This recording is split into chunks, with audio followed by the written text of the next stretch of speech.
મંડળમાં પણ એક કાર્યકર્તા બીજા કાર્યકર્તા સાથે ન ફાવ્યું, સ્વામીજી આગળ બધી વાતો આવે. એક મંડળમાંથી 4-5 કાર્યકર્તા ભેગા થઈ એક કાર્યકર્તાની ફરિયાદ લઈને સ્વામીજી પાસે આવ્યા. બધો ઉકળાટ સ્વામીજી આગળ ઠાલ્યો. આવું કરે છે, આવું કરે છે, આવું કરે છે, આવું કરે છે, બધું જ. એટલે એ ગયા. પછી જેની ફરિયાદ કરી હતી એ વ્યક્તિને સ્વામીજી બોલાવ્યા. આપણે કોઈની ફરિયાદની વાત સાંભળીએ તો શું કરીએ? એના માટેની આપણે આંખ, આપણી દ્રષ્ટિ જુદી પડી જાય.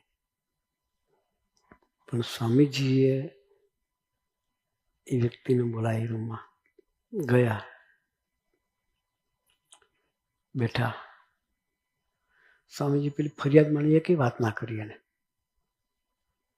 જે ફરિયાદ પેલો કોઈ કરી હતી એમાંથી એકેય વાત સ્વામીજી કાઢી નહીં. આપણે તો શું કરીએ? એ જ ઓળખીએ કે ત્યાં આમ કર્યું, ત્યાં આમ કર્યું, આમ કર્યું, આટલી તારી ફરિયાદો છે, આમ છે, તેમ છે. પણ સ્વામીજી એકેય વાત ના કાઢી. અને હેત જ કર્યું, હેત જ કર્યું. પછી કે માથામાં આમ સામે આમ કરતા હતા તો પેલો ઊભો થઈને માથે હાથ ફેરવતો હતો. સ્વામીજી માથે સહેજ ખજવાડે કે સામે આમ કરતા તો પેલા ઊભા થઈને માથે હાથ ફેરવ્યો. હાસ કે આજે આનંદ થયો કે મારે હાથ ફેરવ્યો તો આજે તારો હાથ ફેરવતા મને મારા હાથ ફેરવાની સ્મૃતિ થઈ આવી. એ સ્વામીજી કોઈના દોષ નજર તરફ સ્વામીજી રાખ્યા.